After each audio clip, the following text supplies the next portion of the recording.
All right, so let's go to Bible prophecy. And where is the Ukraine identified in the pages of the Bible? Now, as I mentioned, if you haven't seen my video, Russia in Prophecy, we show you that Russia is Ishmael in the biblical prophecies. And we show you that the Midianites and the Ishmaelites in the Bible had an alliance, and they created an empire, which secular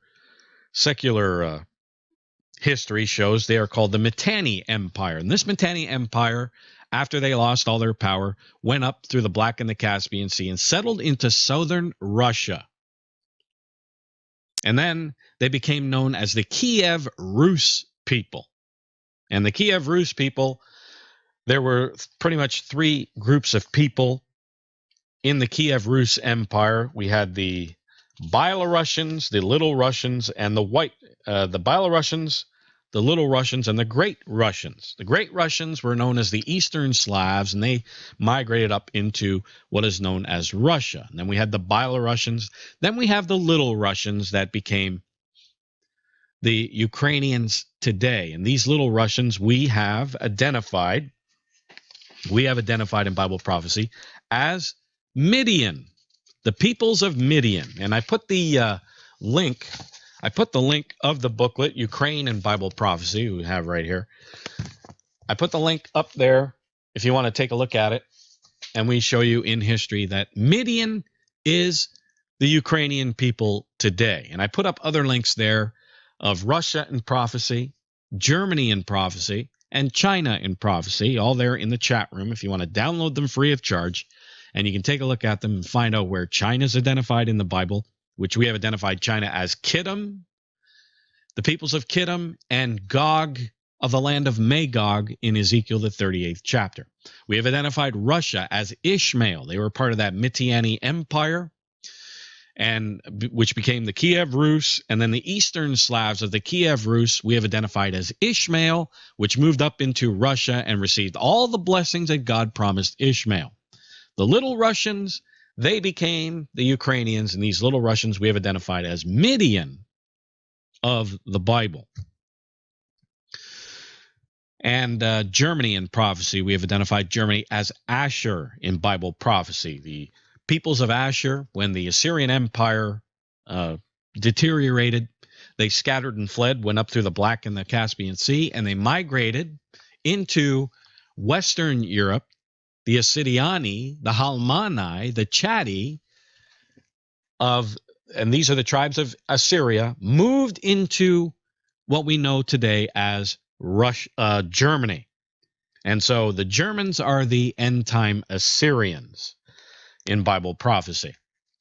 So that's pretty much just a summary of what these books will show you and prove to you, that all these nations can be identified in the pages of the Bible. And today we know that the Ukrainian peoples are the peoples of Midian. And there is a prophecy about Midian in this end time because they are part of the Abrahamic family. They are not the birthright seed of Abraham, Isaac, and Jacob, but they are part of the Abrahamic family. Abraham had other wives and concubines, and of course, move them. You can read in the book of Genesis, move these people to the east of Palestine, what we know as Palestine today, and that is where we find the peoples of Ishmael, the peoples of Midian, that form the Mitanni Empire, and then eventually moved north into Russia and the Ukraine today. Now, there was a prophecy in Numbers, the 24th chapter. And in Numbers 24, verse 14, these prophecies are for the latter days. And then it says here in verse 21, it says, and he looked unto the Kenites. Now, who are the Kenites? When you read Judges, the first chapter, verse 16, Numbers 10, verse 29, we see that the Kenites are the Midianites, the peoples of Midian. And it says, he looked upon the Kenites and took up this parable and said, strong is thy dwelling place, and thou puttest thy nest in a rock, which is meaning it's a secure place to live, which the Ukraine is. And we show you that in that booklet. But then it goes on to say this, nevertheless, the Kenite shall be wasted, meaning the Ukraine. This is in the latter days. Where do we find Midian in the latter days? In the Ukraine. It shall be wasted. Others say it shall be burned, consumed, incinerated, talking about the fires of war. And it says that the Midianites, the Ukraine, will be wasted. And then notice it says, until Asher shall carry thee away captive. Who is Asher? Germany. So it's saying here that it's going to be in warfare until Asher carries you away. That hasn't happened yet. Now, who is Asher in this end time? Germany. And it's talking about Asher carrying them away into captivity. Obviously, now we show you in the booklet Germany in Prophecy that Assyria is going to form what the Bible calls the beast of prophecy, that 10-nation combine, possibly called the United States of Europe. When NATO breaks apart, when the EU breaks apart, then comes the seventh and final head of that beast of prophecy. And it's going to be headed by Germany, Assyria. And we see prophecies, biblical prophecies about Assyria taking people into captivity. And which I'll show you in a minute.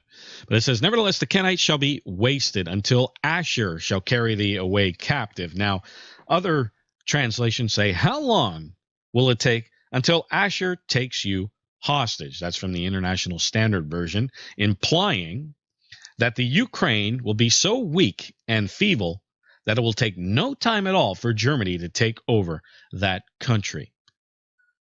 So what we're seeing right now is the Ukraine in trouble. The Ukraine has been at war since 2014, since the Russians took over Crimea, and it's not going to stop. It says that the Ukraine is going to be wasted, burned in the fires of war until Asher carry thee away, and that hasn't happened yet. So what's going on with the Ukraine is going to continue to go on until the beast is going to form, the beast rises and takes the Ukraine away. And the Ukraine at that time is going to be so weak, so feeble, that Germany is going to have no problem taking it over and putting these people in slavery and captivity. So there is that prophecy about the Ukraine.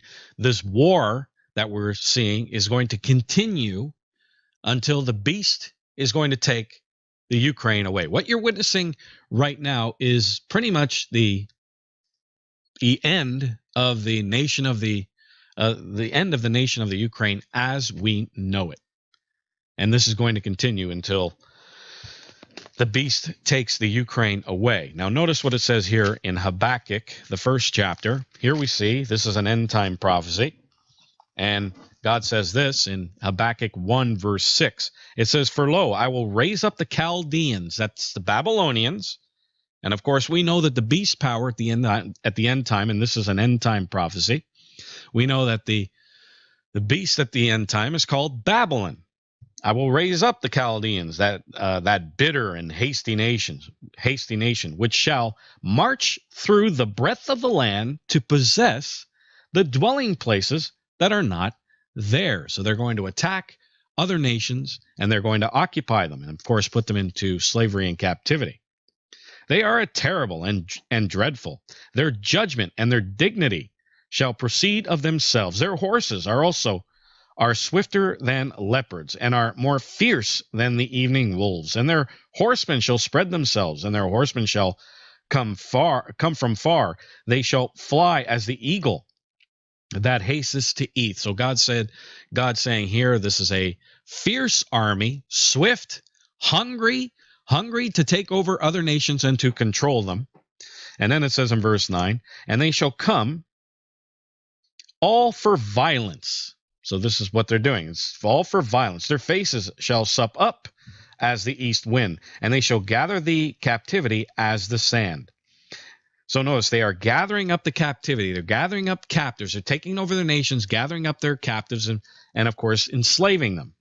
And then it says, verse 10, and they shall scoff at the kings, and the princes shall be a scorn unto them, and they shall deride every stronghold, for they shall heap dust and take it. So they're going to just go in and take over nations. And this is talking about the same prophecy of Assyria in Isaiah, the 10th chapter. Isaiah 10. Go there right quickly. Isaiah 10.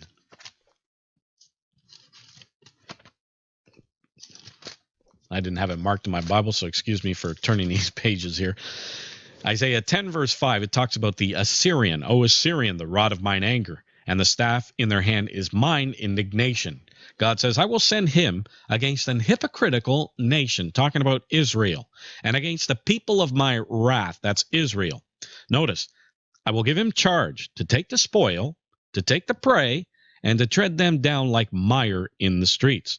Now notice verse 7. It says, howbeit, he meaneth not so, neither doth his heart think so, but it is in his heart to destroy and to cut off nations, not a few. So it's in his heart to, in his heart, wants to conquer these nations. He thinks he can't do it, but he's going to do it anyways, and he will do it. He will succeed, and it says he's going to destroy and cut off nations, not a few. So he's going to cut off nations, and he's going to cut off nations, and one of those nations, of course, is Midian, as we read in Numbers the 24th chapter, verse 21, that he's going to take the Ukraine, the Midianites, captive. And it's going to be easy for him because, as it says, the Ukraine is going to be wasted. It's going to continue in this warfare until the beast takes him captive in the end time, which is now.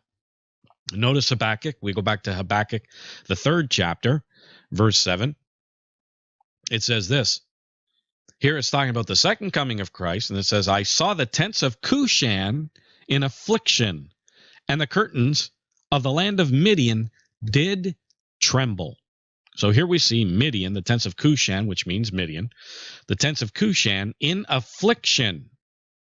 And of course, and it says the curtains of the land of Midian did tremble. So here we see in the end time, when Christ comes back, the Midianites being afflicted, they are in slavery and captivity, which the beast power puts them in. And they are in affliction, and they did tremble. But of course, Jesus Christ of Nazareth is coming back, and he's going to stop all the slavery, the captivity that the beast power has put these nations into. And of course, Midian is part of the Abrahamic family, and of course is going to save them from the beast power. So here we see the Midianites in slavery and captivity.